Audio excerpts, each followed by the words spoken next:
I still remember the smell of antiseptic in that hospital room. That faint sting in the air, sharp, cold, almost metallic. It clung to my clothes, to my skin, to the corners of my mind.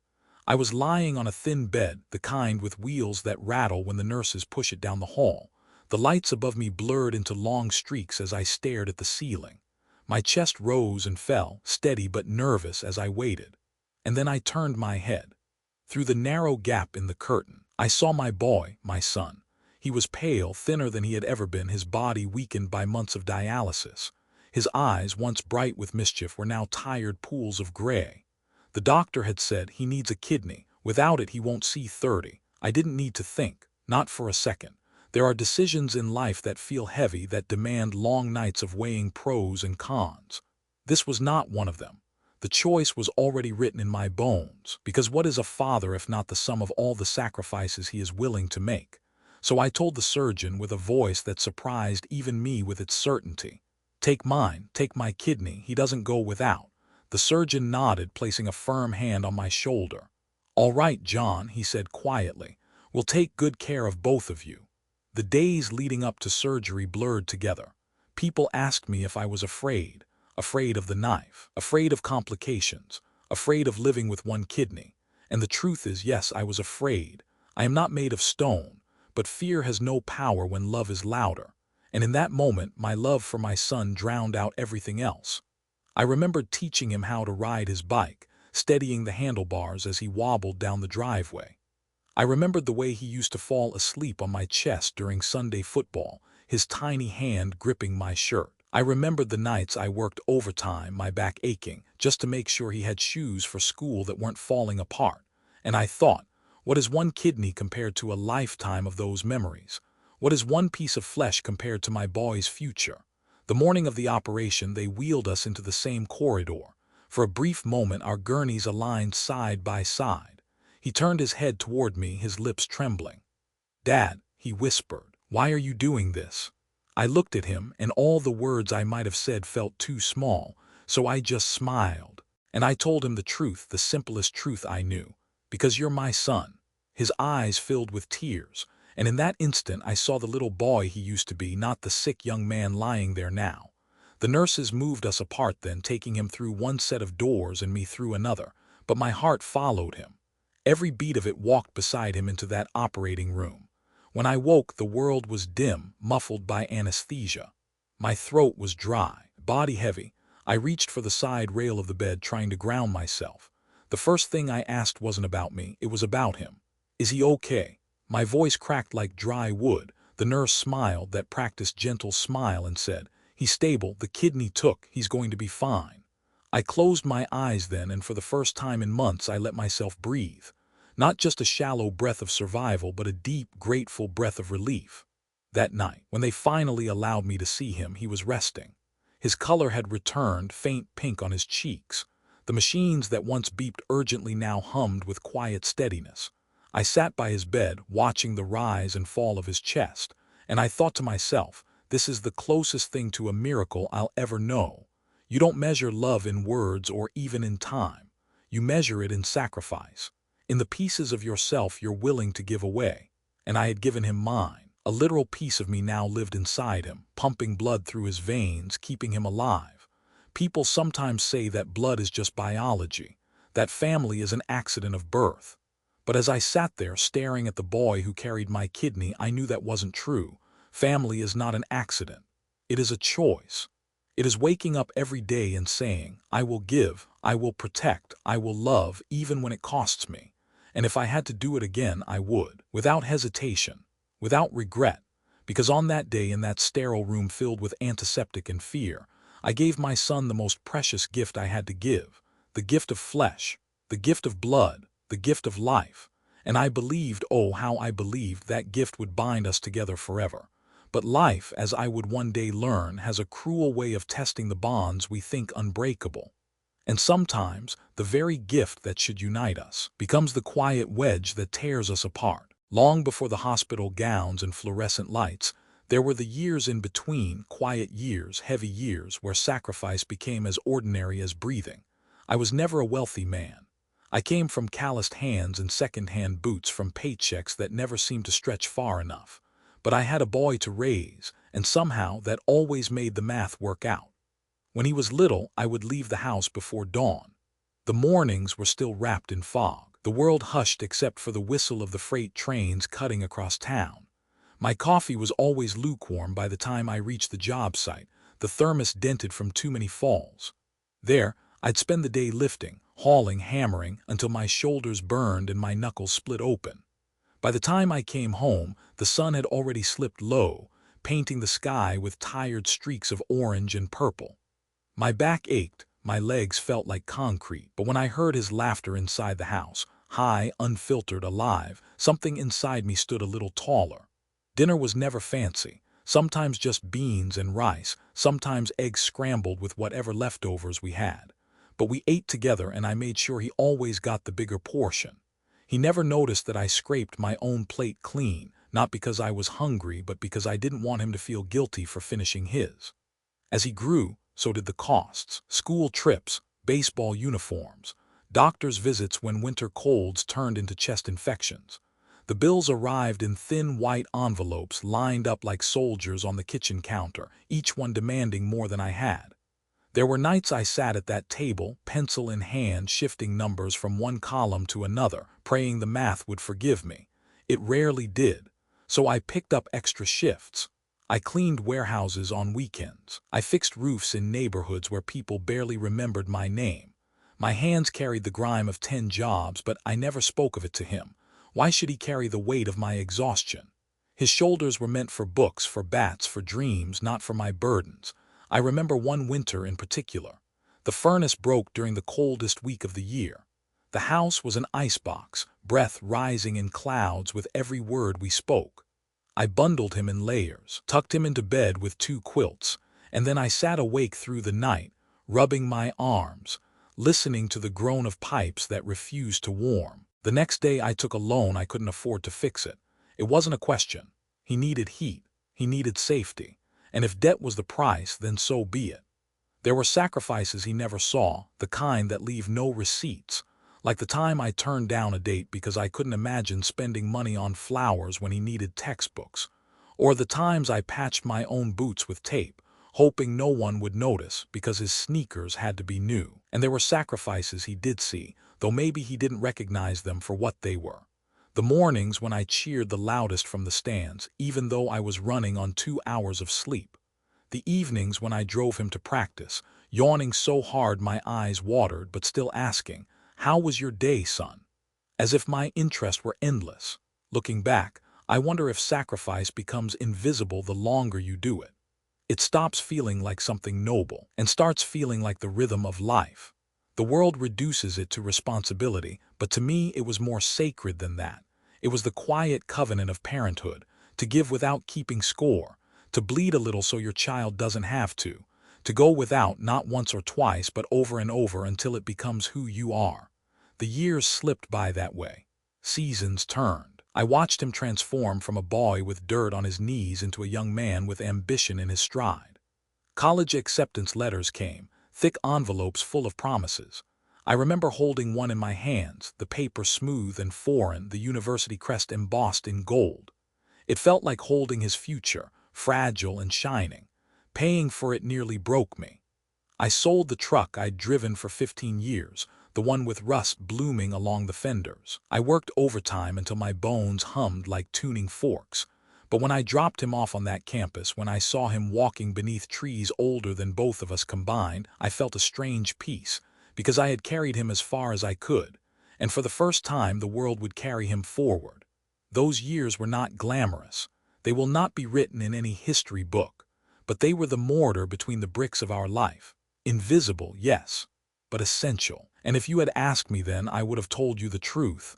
Every aching muscle, every sleepless night, every penny stretched until it screamed, it was worth it, all of it, because he was my son. Recovery is not a single day. It is a slow unfurling, like spring returning after a brutal winter. The first weeks after the surgery were tentative, quiet.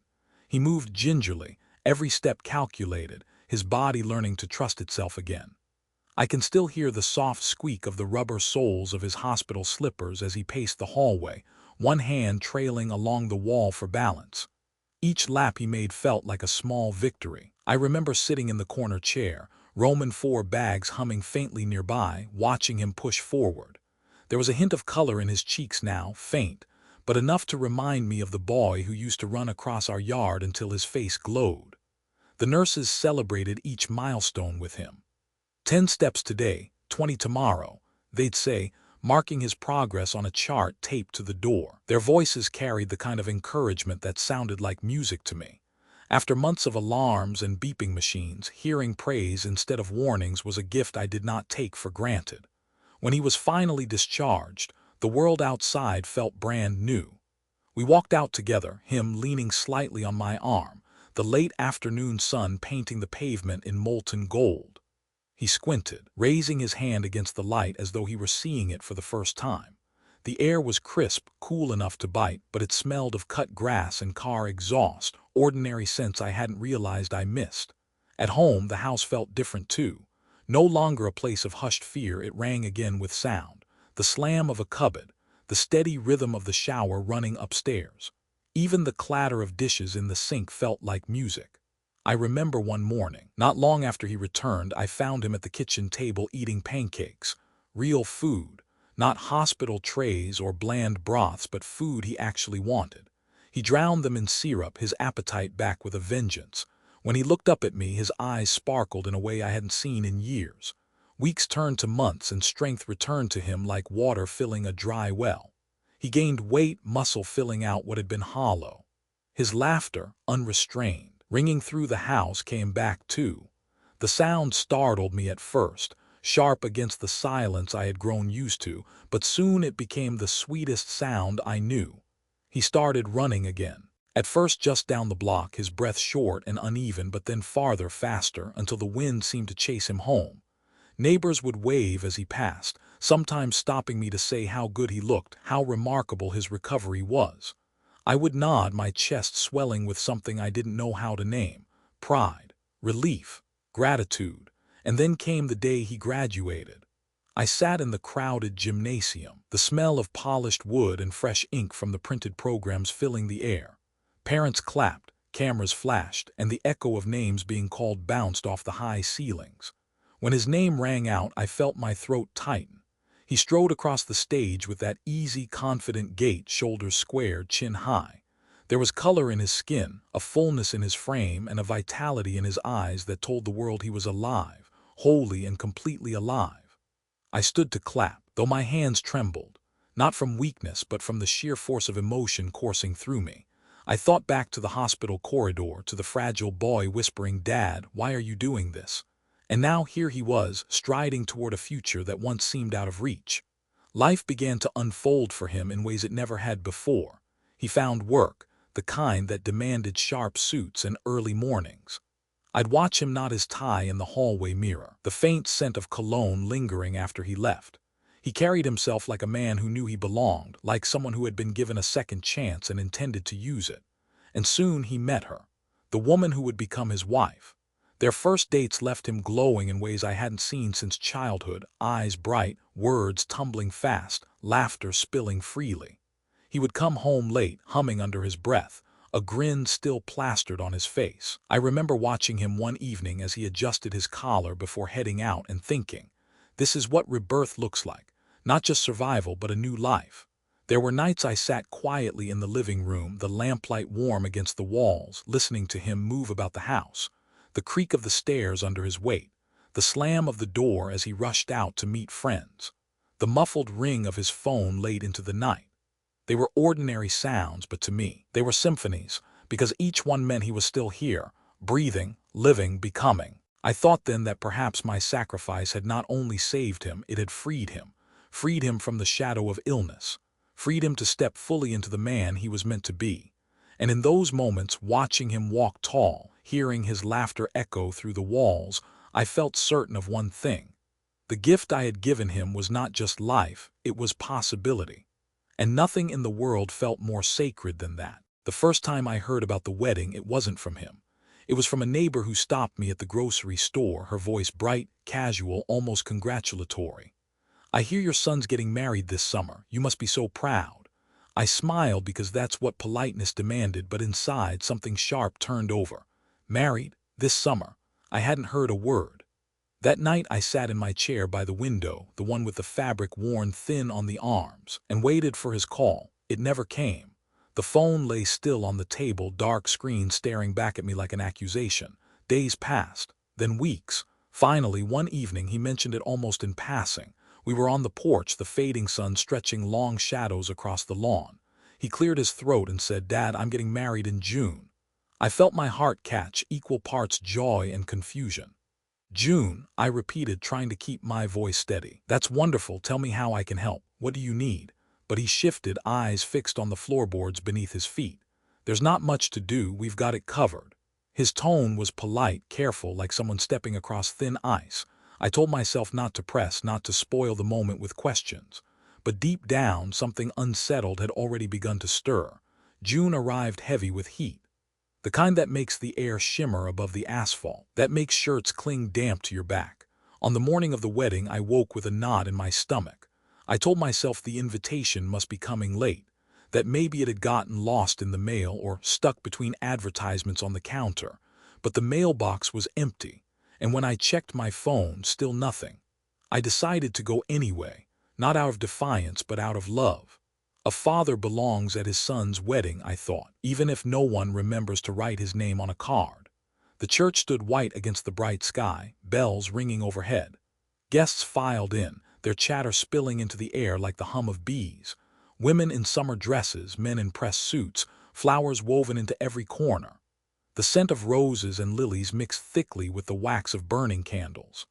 I stayed outside at first, lingering near the steps, watching as people I recognized only faintly brushed past me, laughing, adjusting ties, straightening skirts.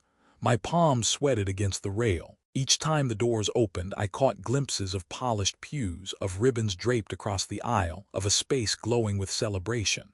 But not once did anyone stop to hand me a program. Not once did anyone say, "Come in, he's waiting for you." When the music began, a swell of strings followed by the soft rise of an organ, the crowd inside hushed.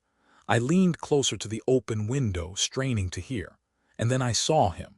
Through the glass, framed by sunlight, my son stood at the altar, tall, confident, his suit tailored perfectly to his frame. He looked every bit the man I had raised him to be. Beside him, she walked down the aisle, her gown a sweep of ivory that shimmered with every step.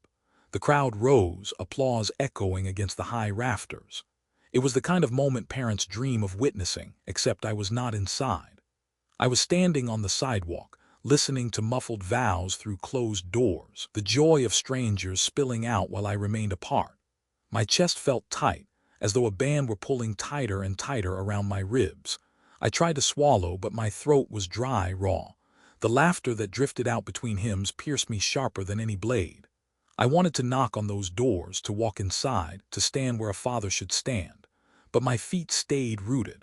I was paralyzed between pride and humiliation, between love and rejection. And when the final cheer erupted, when the bells rang again and the doors burst open with guests showering them in rice and petals, I pressed myself back against the wall, unseen.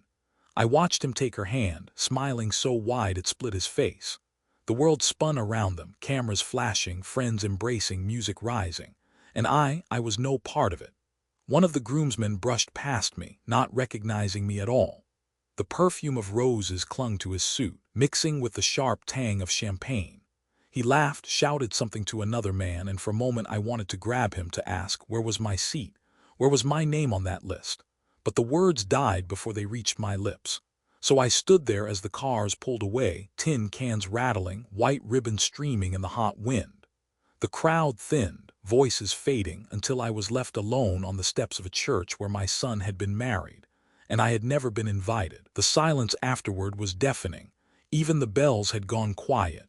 I turned, walked down the empty street, and the sound of my footsteps on the pavement echoed louder than the cheers I had just left behind. It took me nearly a week to gather the courage to call him after the wedding. I rehearsed the words late at night, lying in bed with the hum of the ceiling fan spinning above me. I wanted to sound calm, not desperate. proud, not bitter. I told myself, he is your son. A misunderstanding can be forgiven. When he answered, his voice was clipped, distracted, as though I'd interrupted something more important. "Hey, Dad," just 2 words, no warmth, no invitation to speak. I cleared my throat. "I heard the wedding was beautiful. I wish I could have been there." A pause, then the faint rustle of him exhaling like he'd been waiting for this moment. "Yeah, about that. We didn't think it would be a good idea." The sentence landed like ice water down my back. A good idea. I forced myself to breathe slowly, though my chest had tightened. "Not a good idea? Son, I'm your father. Why wouldn't it be a good idea for me to be at your wedding?"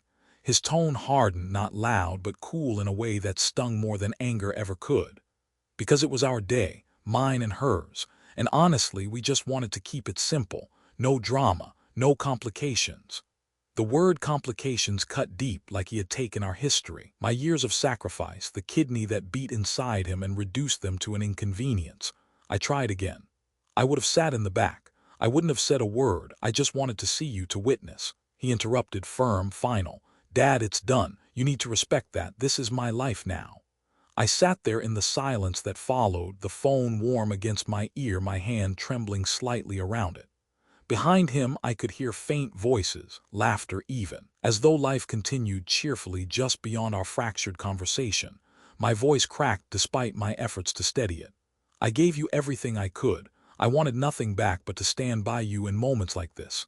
Another pause, then came the words that would etch themselves into me forever.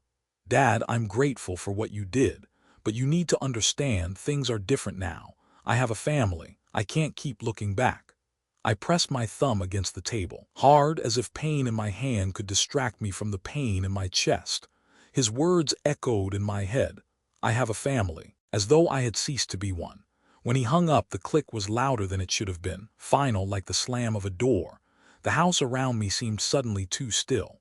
The refrigerator hummed, the clock ticked, a dog barked faintly down the street, but none of it felt real. I lowered the phone onto the table and stared at it as though it might light up again, might offer me a second chance at the conversation. It didn't. I stood, pacing the kitchen, running my hand along the counter, feeling the coolness of the tile beneath my fingertips. My throat burned. My chest felt hollow, like air had been sucked out of it. Memories surged unbidden, the nights I'd stayed awake beside his hospital bed, the overtime hours, the furnace I'd repaired in winter, the envelope of college acceptance letters. Each one came back not as triumphs, but as accusations, reminders of how easily they could be dismissed. The next day, I drove by his house, unsure of what I hoped to find. The yard was neat, the curtains drawn. Through the window, I caught a glimpse of him and his wife, her laughter carrying faintly even through the glass. It was the sound of a world I was no longer welcome in. I sat in my car with the engine off, listening to it tick as it cooled, my hands gripping the steering wheel. I wanted to knock, to ask for just a moment. But the memory of his voice on the phone held me back, calm, firm, cold, so I stayed where I was, invisible. When he finally stepped outside, adjusting his tie, she followed, slipping her hand into his. They walked past me without a glance, without knowing I was there. I watched them drive away, taillights glowing red against the darkening street.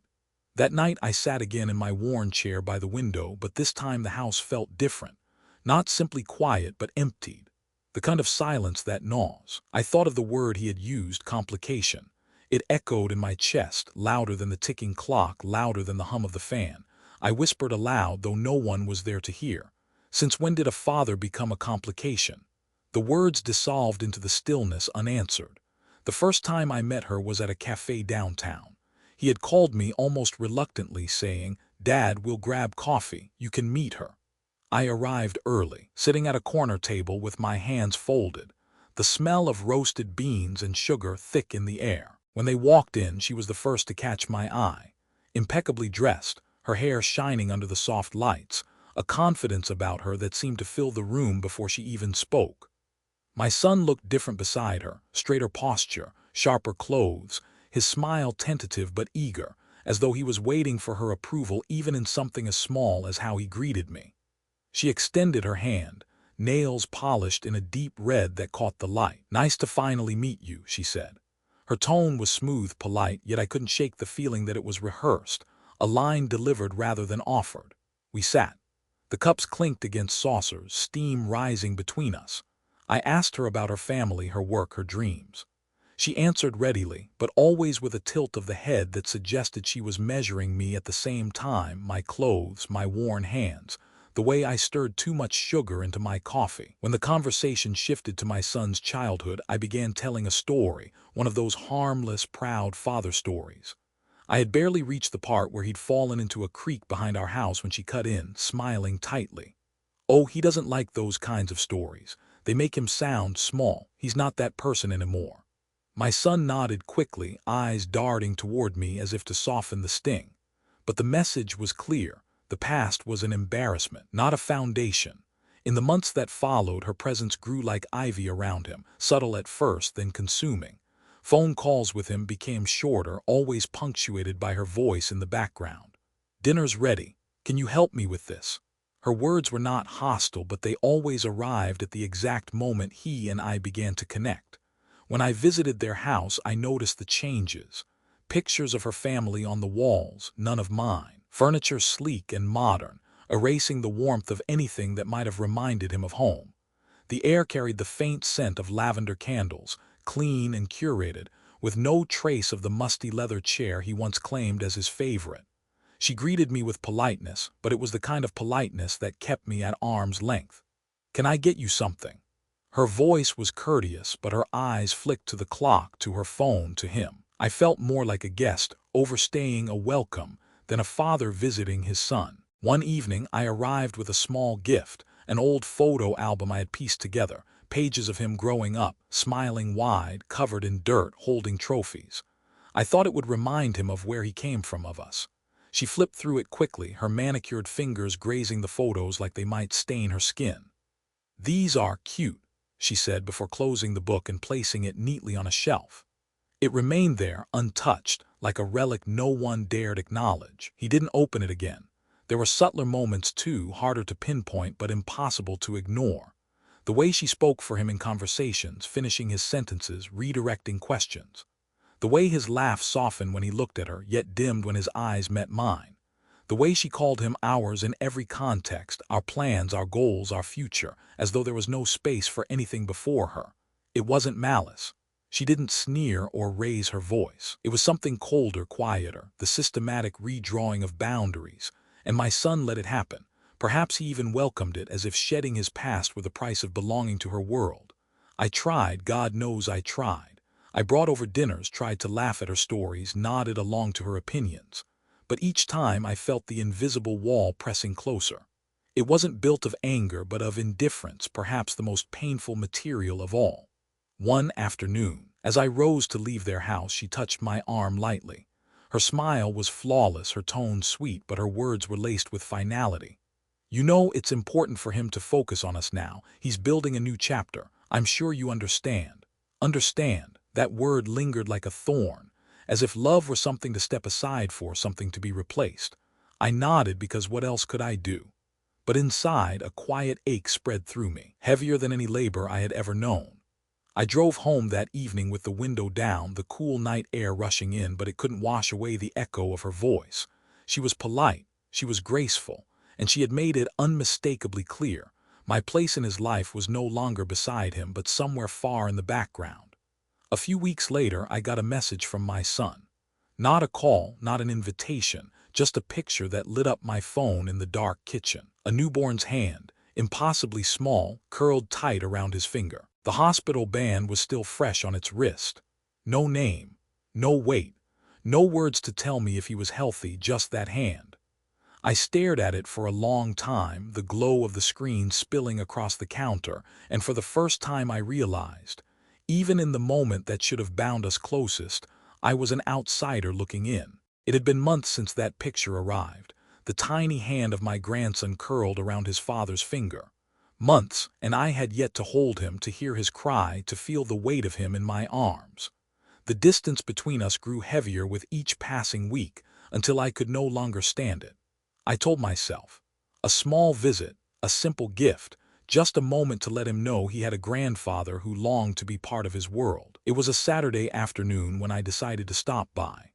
I had picked up a small toy train for my grandson, something simple, painted in bright blues and reds. I imagined his little hands pushing it across the floor, the squeals of delight, the kind of sound that softens the hardest days. The sun was high, baking the sidewalks, and the air smelled faintly of cut grass and charcoal drifting from someone's backyard grill. I held the gift bag carefully, my palms damp against the glossy paper, my heart quickening with every step toward their front porch.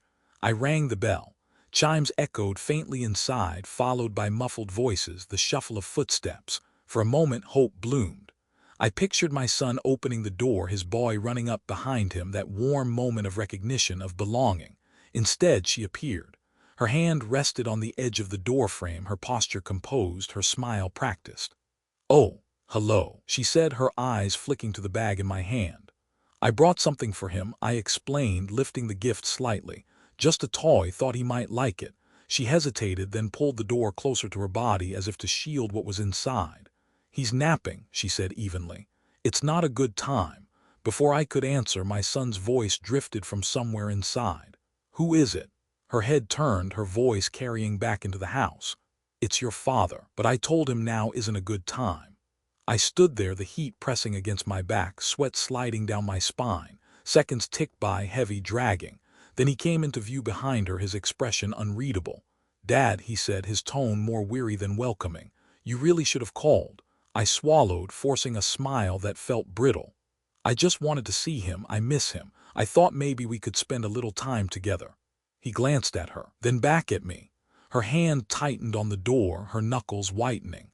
And then he said, with a quiet firmness that cut sharper than shouting ever could, "Not today. Please respect our space."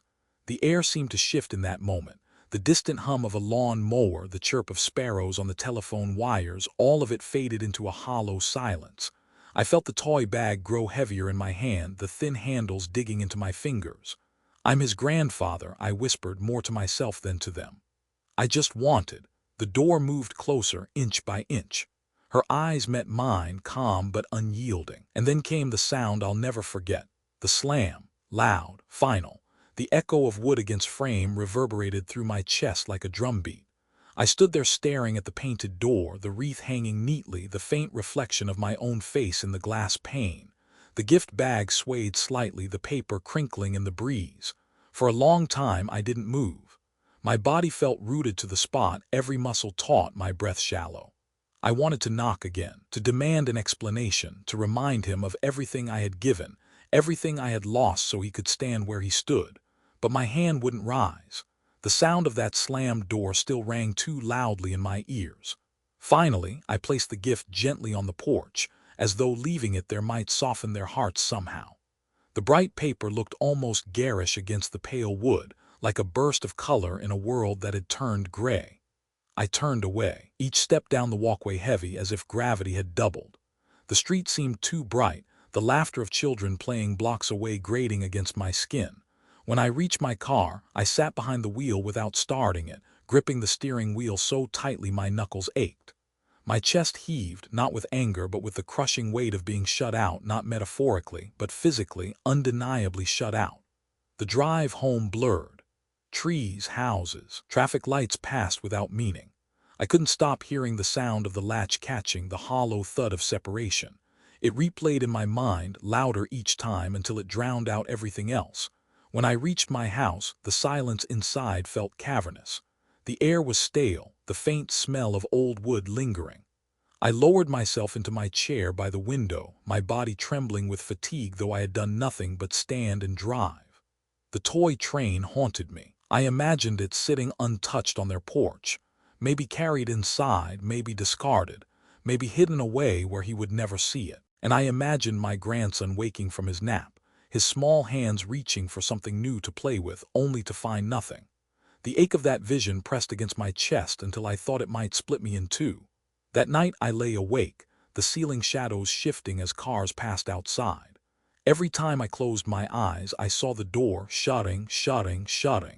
A barrier not just of wood and hinges, but of blood and memory. I whispered his name into the darkness, my voice hoarse, breaking, but no answer came. Only silence. Only the memory of a door slamming shut between us and perhaps forever. After the slammed door, I told myself to wait. Give it time, I thought. People say wounds heal with patience. Maybe he just needed space, maybe she needed to settle into her new role as a wife and mother. So I waited. Days became weeks, then months. My calls grew fewer, my messages shorter. Each one met with silence or clipped replies. Still, I held on. A father holds on even when there is nothing left to grip but the edge of hope. One evening near dusk, I dialed again. I had rehearsed nothing this time, no gentle opening, no careful phrasing. Just a simple desire to hear his voice, to remind myself that I still had a son on the other end of the line. The phone rang longer than usual. I almost expected it to die unanswered, but then he picked up. Yeah, his voice was flat, tired, as if my number carried the weight of an obligation. Son, I began softly, it's me. I was wondering if I could stop by this weekend. Maybe just for an hour. I haven't seen you or him in so long. There was a pause long enough for me to hear the faint hum of static on the line.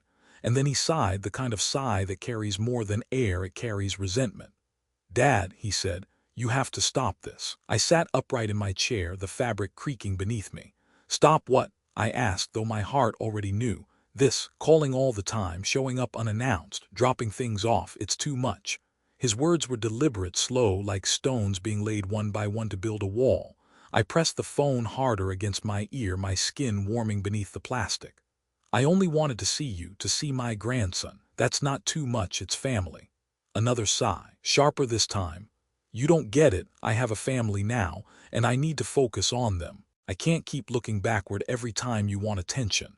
Backward, the word hit like a hammer. As though decades of sacrifice, the scar across my abdomen, the organ inside his body, were nothing more than old debris he wanted to leave behind. My throat tightened. Attention, I whispered. I gave you life when you had none. I gave you, he cut me off, his voice rising for the first time. And I'm grateful, I am. But that doesn't mean you get to cling to me forever. You did your part, now let me live my life. The room around me blurred. The clock ticked on the wall, steady and indifferent. Outside, a dog barked once, then fell silent. I felt my pulse throb in my temples, hot and insistent, as though my body were trying to protest what my heart could not absorb. I tried one last time, my voice trembling despite me. Son, I don't want to take from you. I just want a place beside you, that's all. A chair at your table, a moment with your boy. Is that really asking too much? For a long second there was only quiet. Then his reply came, each word clipped, final, unyielding. Yes, Dad, it is. The silence that followed was suffocating. I could hear my own breath rasping, shallow and uneven, against the receiver. The phone grew slick in my palm, sweat dampening my grip.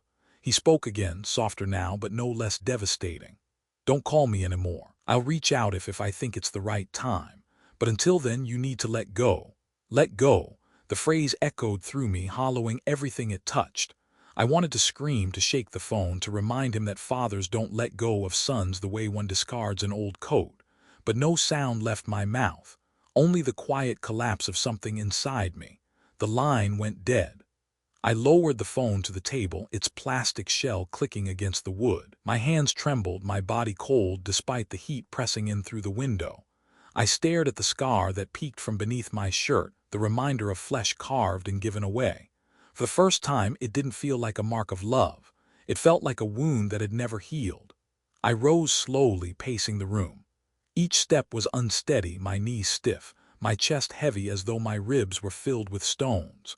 I pressed my hand against the wall, steadying myself, the wallpaper cool beneath my palm. Outside, the last of the daylight drained, leaving streaks of purple and gray across the horizon. The world was moving forward, unbothered, even as mine had just come undone. I sat again in my chair, the silence pressing in like a weight. The hum of the refrigerator, the tick of the clock, the faint rustle of leaves against the window, none of it reached me. All I could hear was his voice, sharp and clear, replaying over and over. Yes, Dad, it is. Don't call me anymore. Let go. And with each repetition, the bond I had thought unbreakable frayed further, until all that remained was the echo of a father left behind. In the days after his final words, don't call me anymore. Let go, I moved through the house like a shadow. Meals went untouched. The phone sat silent, its weight more accusing than ever. But grief, when it burns long enough, begins to change its shape, and mine hardened into something else, something quieter, sharper. One night, as the house lay steeped in darkness, I opened the drawer of my desk. Inside were fragments of a life already slipping away. Hospital discharge papers, surgical records, payment receipts, insurance statements with numbers that once kept me awake. I spread them across the table. The paper edges were yellowed in places, curling from years of storage. When I touched them, my fingertips picked up the faint smell of dust and ink. These were not just documents. They were proof. Proof that my sacrifice was real, tangible, undeniable. Proof that love had once been carved into flesh and written in ink. I found the small tape recorder I had used years ago, back when I recorded notes for work. It still worked, though the play button stuck slightly. I pressed the red circle, the hum of the machine filling the silence. My voice, low and hesitant at first, filled the room. "This is for me," I said. "For the truth, so I don't forget, so no one else can deny it." And then I began. I spoke of the morning I signed the consent forms, the fear I felt before surgery, the relief when I heard his kidney had taken, the joy of watching him eat pancakes again, run again, laugh again. Every detail spilled out, my words scratchy against the tape carried by the soft whir of spinning reels. In the mornings I started keeping a journal. The notebook was leather-bound, its cover cracked, its pages faintly lined. I filled it with memories, conversations, dates. Not dramatic prose, not pleas for pity, just facts. The time he first called me Dad, the year he won his first trophy, the bill for his college tuition that I had paid in full, and finally the day he told me to let go. Each entry felt like laying bricks, building something sturdy against the erosion of time and betrayal. My pen scratched steadily, the sound almost soothing, like rain tapping against a roof. Sometimes, late at night, I recorded phone conversations. Not many remained, just a handful of short, clipped exchanges before the silence stretched permanent. But I kept them, rewinding, listening to his voice even when the words cut. It wasn't cruelty that drove me to it, it was fear. Fear that one day, even his voice would fade from memory. Other times, I simply noted what I observed from afar. The cars in his driveway, the guests that came and went, the laughter of his wife drifting out an open window while I sat in my car down the street, steering wheel cool beneath my palms. Not accusations, not judgments, just records. A father's quiet, desperate attempt to anchor himself to a son drifting further away. I began organizing the hospital files into binders, labeled neatly in black marker: pre-surgery, operation, recovery. Each page slipped into a plastic sleeve, smoothed flat against the surface. It was meticulous work, but it gave me purpose.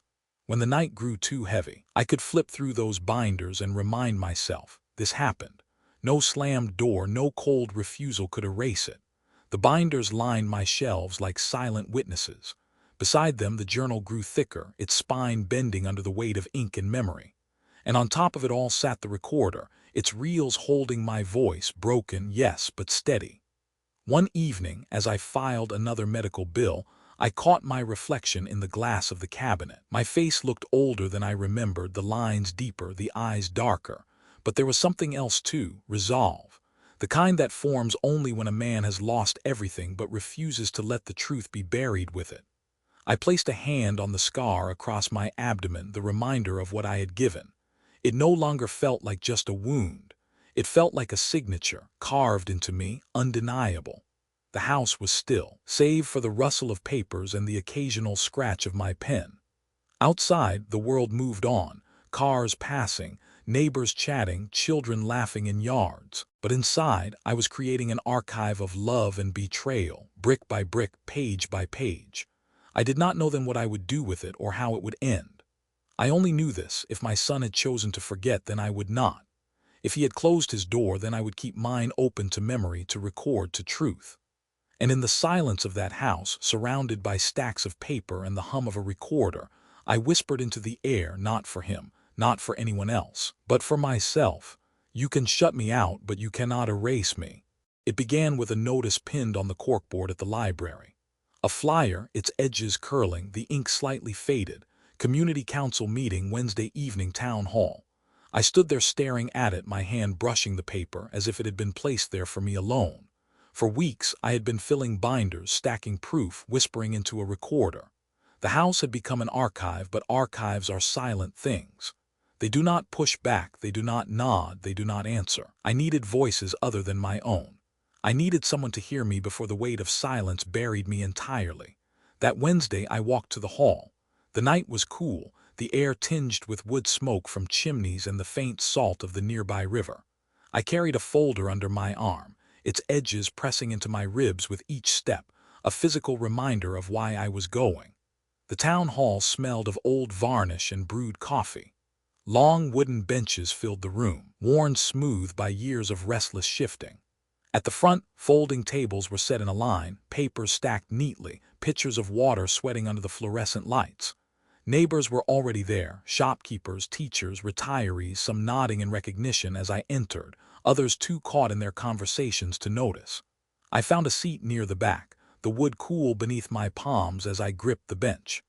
The murmur of voices washed over me, debates about zoning, complaints about potholes, plans for the school fair, all ordinary things. And yet my heart pounded as though I were preparing to step into a courtroom.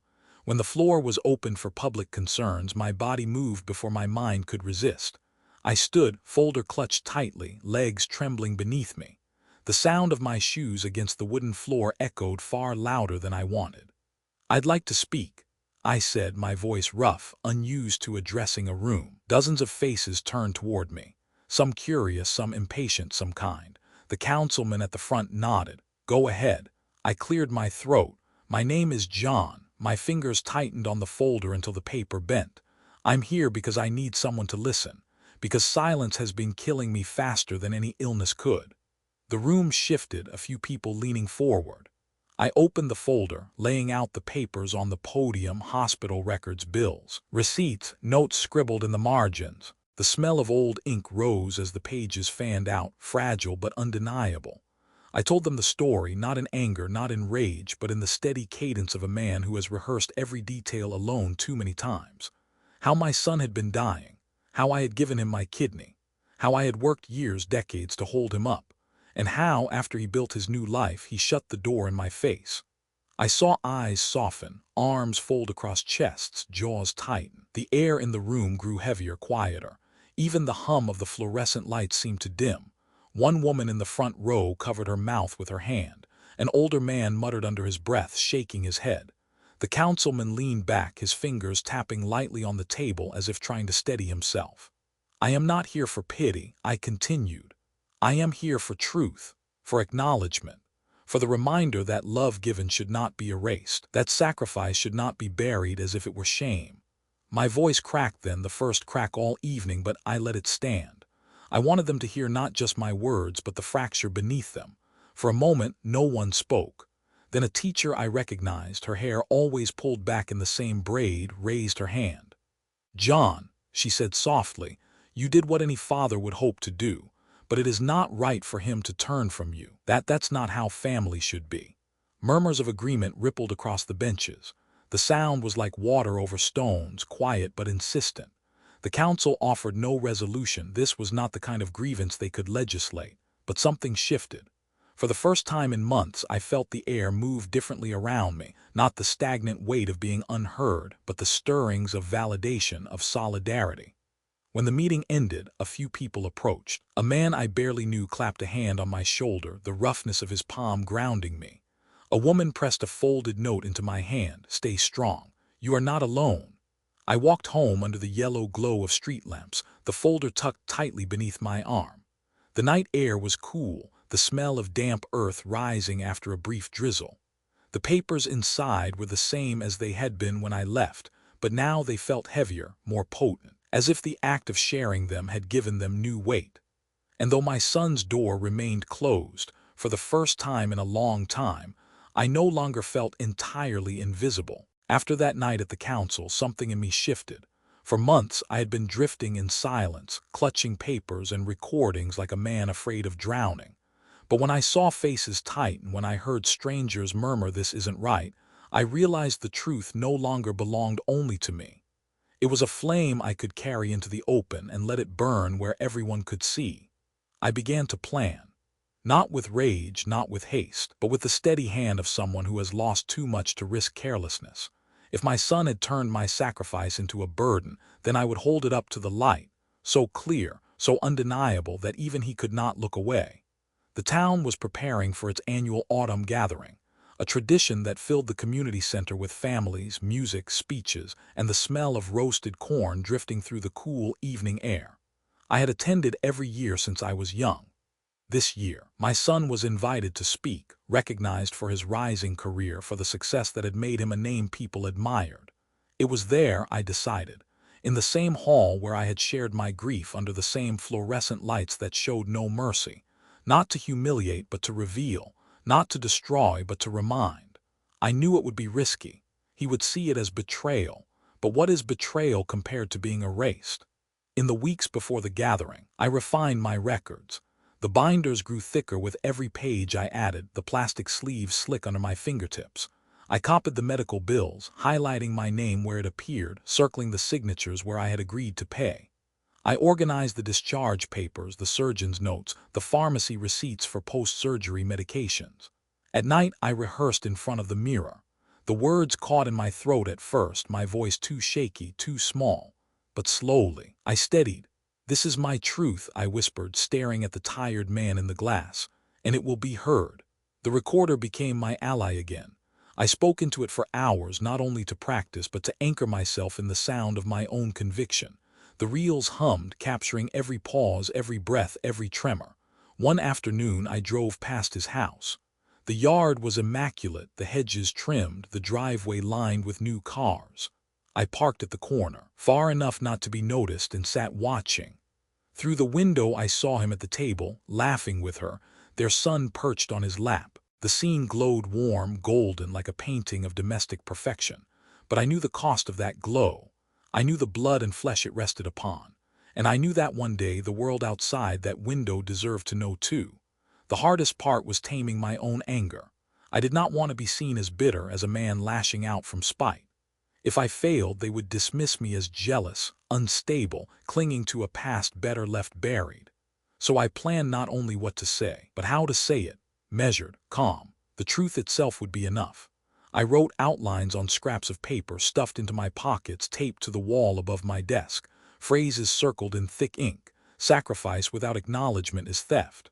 Family is not a complication, it is the ground we stand on. You cannot take a man's gift, then bury the man who gave it. I read them aloud until they settled in my bones, until they no longer felt like lines, but like breath. The night before the gathering, sleep would not come. The house was too quiet, the clock too loud, the bed too cold. I rose, pacing the floor, my hands brushing the edges of the binders stacked neatly on the desk. I pictured the hall filled with neighbors, the air buzzing with conversation, the stage lit harsh and unforgiving. I pictured my son standing there, confident, admired. And then I pictured myself stepping forward, placing the papers on the table, my voice steady as I told the story no one else could tell. It was not revenge I sought. It was dignity. It was the restoration of a truth that had been stolen from me by silence. At dawn, I sat by the window, the sky painted in pale streaks of orange and gray. The binders rested beside me, heavy but ready. I placed my hand on them, the cool plastic pressing into my palm. This was no longer about my son's rejection alone. It was about a man's right to be seen for what he had given, for what he had endured. It was about not letting love be rewritten as inconvenience. And so I waited, the morning light creeping across the floorboards, my chest tight with anticipation. The trap was set, not with malice but with truth, not with anger but with honor. The morning of the gathering broke heavy with clouds, as though even the sky had braced itself. I stood at the sink, rinsing my hands longer than necessary, watching the water swirl and vanish. The house was quiet, yet my chest was anything but. Each breath rattled inside me, tight and uneven, as though my ribs had shrunk overnight. On the table, the binders waited, neat, weighty, unyielding. Beside them, the recorder, its red button scratched from use, and a folded sheet of notes that had grown soft at the edges from being handled so many times. They looked ordinary, but to me they were weapons, sharp not with violence but with truth. I pressed my palm against the stack, feeling the cool plastic sleeves beneath. The weight steadied me. This was no fantasy, no bitter invention. It was all here, signed documents, stamped bills, a scar across paper and flesh alike. I dressed with care, a clean shirt, pressed trousers, a jacket that smelled faintly of cedar from hanging too long in the closet. I polished my shoes until I could see my reflection pale and strained in the leather. It wasn't vanity. It was armor. If I was to stand before him, I wanted no doubt that I came with dignity intact. As I tied my old watch to my wrist, I noticed the trembling of my hands, not from age but from the enormity of what lay ahead. It was not a courtroom, not a trial, but it might as well have been. My judge would be the faces of neighbors I had known for decades. My jury, perhaps even my son himself. The hours before evening stretched mercilessly. I tried reading, but the words slid off the page, meaningless. I tried pacing, but each circuit of the room only churned my stomach more. I ended up by the window, staring out at the street. Children biked past, their laughter high and bright. A delivery truck rumbled down the block, brakes squealing at the corner. Ordinary sounds of life carried on, indifferent to the storm rising inside me. I wondered if he was nervous too, if he knew what waited for him tonight, or if he walked into the day without a care, confident in the story he had told himself that I was nothing more than a shadow he had outgrown. When the clock hands finally pointed to late afternoon, I gathered everything into a worn leather satchel. The binders fit snugly, the zipper straining slightly around their edges. I slipped the recorder into the side pocket, my notes into the front flap. The strap dug into my shoulder when I lifted it, the weight both burden and assurance. I locked the door behind me. The click of the bolt echoed strangely loud in the hallway, as if marking the boundary between the man I had been and the one I was about to become. Outside, the air was damp, smelling faintly of rain though none had yet fallen. The sky hung low and gray, the kind of sky that pressed down on you, reminding you of how small you were. I walked to the car slowly, each step a silent rehearsal of the night ahead. The drive to the community center was short, but each turn of the wheel tightened the knot in my chest. Traffic lights glowed too bright against the dim sky, their colors bleeding across the wet pavement. The wipers squeaked once across the windshield though no rain had come, an anxious gesture from a machine that seemed to echo my own unease. When I arrived, the parking lot was already filling. Cars lined the edges, doors slamming, voices carrying as families and neighbors streamed toward the entrance. Children tugged at sleeves, couples held hands, the smell of food wafted faintly from the vendors setting up outside. It was festive, almost cheerful. And yet beneath that hum I felt the edge of what was to come, sharp as a blade hidden in cloth. I sat in the car for a long moment, my satchel resting on the passenger seat. My hand hovered over it, fingers brushing the worn leather. I closed my eyes, breathing deep, pulling air into lungs that resisted. I saw flashes, his pale face before the surgery, his laugh when he recovered, the slammed door, the final phone call. Every moment collided inside me, a storm of love and pain and betrayal. And through it all, one thought rose clear: he will not erase me. I opened my eyes, gripped the satchel, and stepped out. The evening air was cooler now, carrying the faint scent of damp leaves. The sound of music drifted from inside the hall, mingling with bursts of laughter. I walked toward it, my shoes crunching softly on gravel, my heart pounding so loud I feared others might hear it. And as I reached the steps, the doors swung open, spilling light into the dark. It was time. The community center was buzzing when I stepped inside. The smell of roasted corn and sweet cider clung to the air, mixing with the faint tang of floor polish. Families filled the rows of folding chairs, their chatter rising and falling like waves against the wooden walls.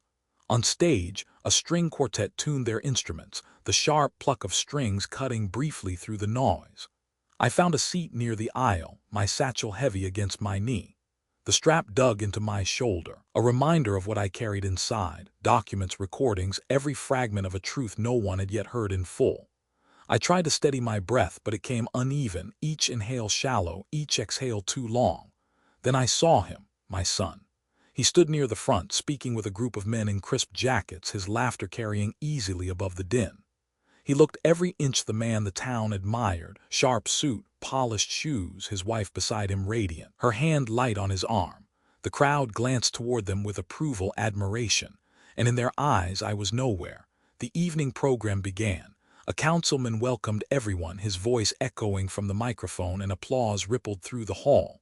There were speeches about local projects, recognition for community leaders, words of encouragement for the young. The atmosphere was warm, celebratory. Then came the moment. "Please welcome the announcer said. A son of this town, a man whose hard work and dedication inspire us all. My son stepped onto the stage, the crowd breaking into applause. I felt the clap of hands around me vibrate through the wooden floor. He stood tall, confident, adjusting the microphone with ease. "Thank you," he began, his voice amplified, smooth. "It's an honor to be here tonight, to stand before the community that raised me, that shaped me, that believed in me." The words poured easily. Practiced? He spoke of ambition, of perseverance, of building a future with integrity. The audience nodded, some even wiping tears of pride. And I sat there, my chest tightening, knowing what they did not. When his speech ended, the applause thundered again. He stepped back, smiling, his wife's gaze shining up at him. The councilman returned to the microphone, his voice warm as the clapping subsided. "As is our custom, we'll now open the floor for community remarks. If anyone wishes to share memories, concerns, or words of gratitude, you're welcome to step forward, just a few minutes each." People shifted in their seats, some already rising. Murmurs wove through the hall, soft at first, then swelling. This was the rhythm of these gatherings. After the official speeches, the microphone belonged to the people. My pulse quickened. The invitation hung in the air, and I knew this was my moment. And that was when I rose. My legs shook as I stood, but the binders under my arm steadied me. I walked toward the front, the shuffle of my shoes against the floor drawing eyes. Whispers stirred, a murmur spreading across the hall. At the edge of the stage I spoke, not through the microphone but loud enough that the front rows could hear. "I need to say something." The councilman frowned, surprised. "This isn't the time," but I didn't stop. I mounted the steps, my heart hammering so hard I thought it might burst through my chest. My son turned, confusion flashing across his face, followed by irritation. "Dad," he hissed, his voice low, "what are you doing?" I set the binders on the podium, the sound of them hitting the wood snapping the room into silence. I looked out at the crowd, faces I had known for years, faces that had cheered him moments ago. My voice trembled, but I forced it steady. "You see a man of success. You see a man of integrity, but you do not know what was given so he could stand here tonight." The room hushed further, the air itself holding still. I opened the first binder, pages shining under the harsh lights. Hospital forms, bills, discharge notes. I lifted one sheet high. "This," I said, "is the consent form I signed when I gave my son a kidney, when I let them cut into me so he could live." Gasps rippled through the room. My son's face paled, his hand tightening on the microphone stand. I turned another page, showing receipts stamped paid in full. "These are the bills I covered, months of medication, years of tuition, every cent scraped together so he could have the life he speaks of tonight." My throat burned, but I pressed on, my words spilling faster, louder. "I gave him life twice, once when he was born and once when I gave him part of my own body. And what did I receive in return? Doors slammed. Phone calls ended. A place at his table denied." The silence in the hall was heavy now, charged. Eyes darted between me and him, between the binders and his face. He tried to interrupt then, his voice sharp. "Enough, this isn't the place," but I cut him off, my voice breaking but louder than his. "If not here, then where? If not now, then when? You erase me from your life, but I will not let you erase the truth." My hand trembled as I pressed it against my chest, feeling the scar beneath my shirt. "I carry the mark of what I gave you every single day, and tonight everyone will see it too." I unbuttoned my jacket, tugging my shirt slightly to reveal the line of the scar, pale under the lights. A collective murmur swept the hall. Mothers clutched their children closer, men shifted uneasily in their seats. And in that moment I felt not shame, not weakness, but release. The truth at last stood in the open. My son's face twisted, anger, embarrassment, maybe even fear. He reached for the papers, trying to close the binder, but I held it firm. The crowd was no longer clapping, no longer cheering. They were staring, judging, weighing. And for the first time I saw his confident posture falter. The perfect image he had built cracked under the weight of truth, and the hall bore witness to both the gift and the betrayal. The hall had gone so quiet I could hear the hum of the microphone, a faint electric buzz filling the stillness. All eyes were on me, on the binders spread across the podium, on the scar I had just revealed under the harsh fluorescent light. My son stood frozen beside me, his jaw tight, his knuckles white as they gripped the microphone stand. I opened another binder, the plastic sleeves crackling as I flipped through. "These are not stories," I said, my voice steadier than I expected. These are facts, stamped, signed, dated, they cannot be denied. I lifted a page, the black ink stark against the pale paper. This, I pointed to the signature line, my finger trembling but firm, is my consent for the surgery. That kidney keeping him alive today came from me. A ripple of whispers moved through the crowd. Chairs creaked as people leaned forward. Some covered their mouths, others shook their heads slowly as if they could not believe what they were seeing. My son tried to speak, his voice forced, brittle.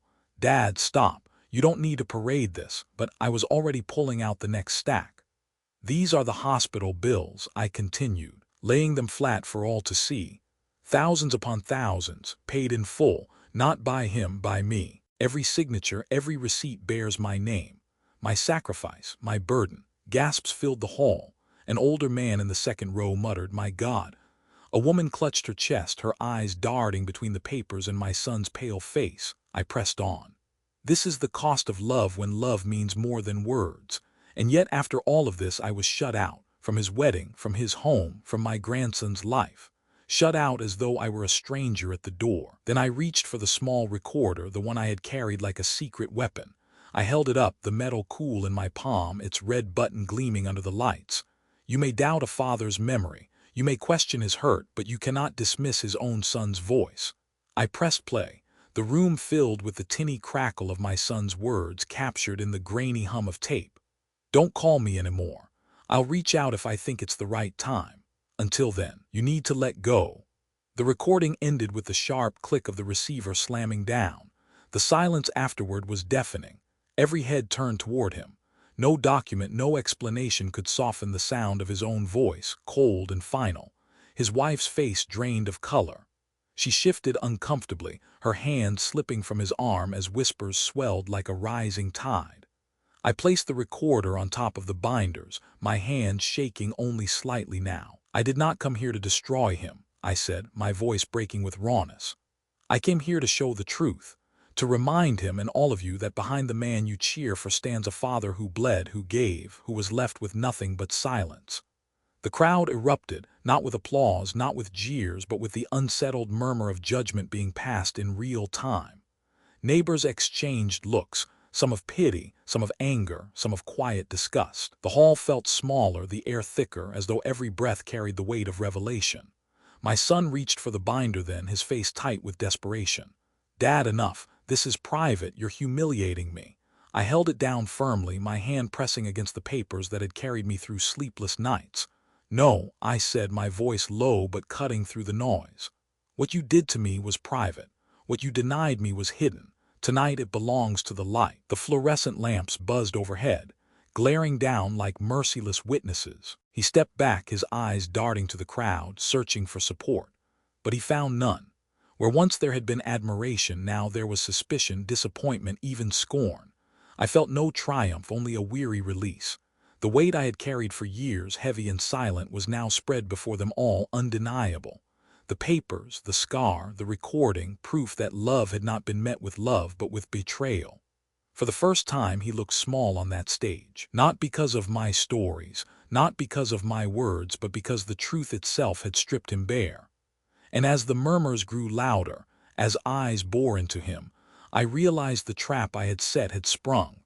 Not with cruelty, but with the simple, devastating force of evidence laid bare before the whole town. The silence that followed my words lingered long after I left the stage.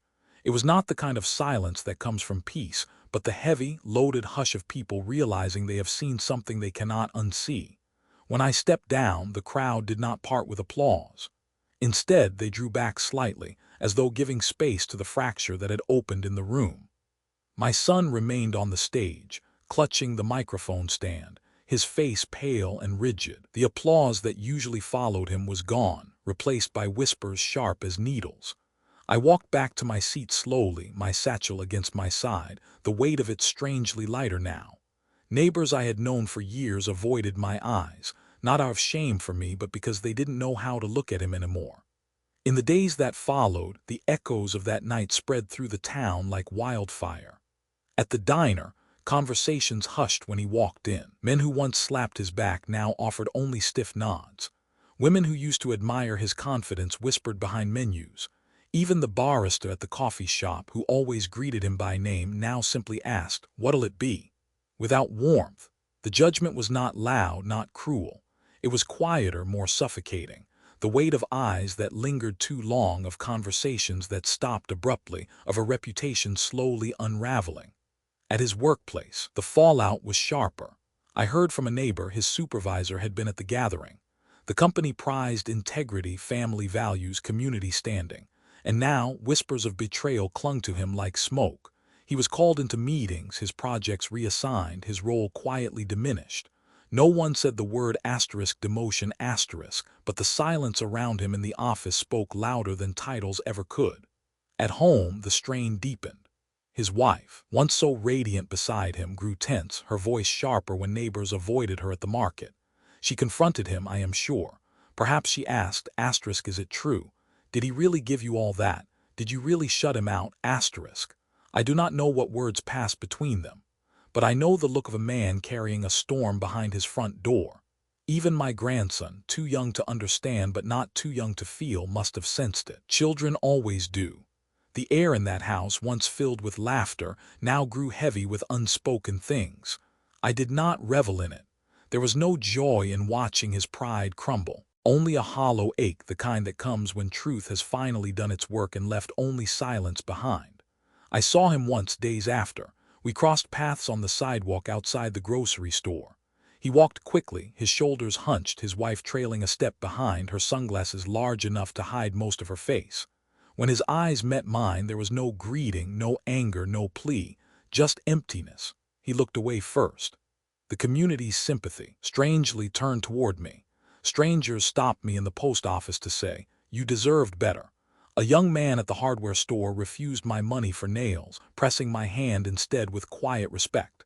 Even the pastor, who had been silent for years about my son, came to my porch one evening, sitting with me as the sun sank, his words careful. "You carried him, John," he said softly. "You carried him farther than most fathers could. Don't let his failure define your love." I nodded, though my throat was too tight to answer. The true consequence, though, was not in the whispers or the work. It was in the look on his face when he realized admiration had turned to doubt, that the polished image he had built no longer belonged to him because the truth had claimed it. Reputation is fragile. It is built in years but cracked in a single night. And now he bore that crack for all to see. At home, I sat in my chair by the window, the binders stacked neatly on the desk, the recorder tucked away. I no longer needed to replay it all. The town had heard. The truth had walked out of my house and into the world, and it would not be caged again. Yet even as I sat there, I felt no triumph. Only grief, heavy and unrelenting. Because consequences, no matter how deserved, do not mend what has been broken. They only prove that it cannot be ignored, and for the first time I understood. My son was not only punished by the town. He was punished by himself, by the mirror he now had to face each morning, by the silence that followed him where applause used to be. And that silence, I think, was louder than anything I could have ever said. The weeks after the council gathering unfolded with a strange quiet.